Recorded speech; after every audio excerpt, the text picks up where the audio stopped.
Modi Russia tour మీద America అసంతృప్తి వ్యక్తం చేసిందన్నది అంతర్జాతీయ మీడియా హైలైట్ చేస్తుంది. నాటో శిఖరాగ్ర సమావేశం జరుగుతున్న వేళ ప్రధానమంత్రి నరేంద్ర మోడీ రష్యాలో పర్యటించడం మీద అమెరికా అసంతృప్తితో ఉన్నట్టు బ్లూంబర్గ్ నివేదిక పేర్కొంది. ఇది భారత్తో ద్వైపాక్షిక సంబంధాల మీద ప్రభావం చూపగలదని ఆ దేశ ఉన్నతాధికారులు భావిస్తున్నట్టు చెప్పుకొచ్చింది.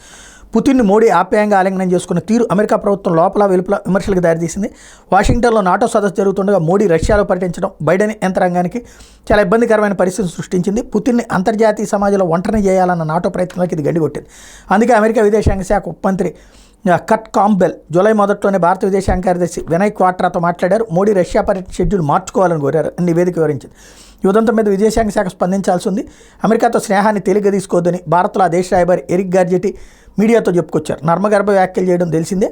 అయితే రష్యా పర్యటన ఉద్దేశించిందేనని చెప్తున్నారు. రష్యాను విశ్వసనీయమైన దీర్ఘకాలిక మిత్రదేశంగా భారత్ పరిగణించడం పొరపాటని అమెరికా జాతీయ భద్రతా సలహాదారు సలివాన్ చెప్తున్నారు.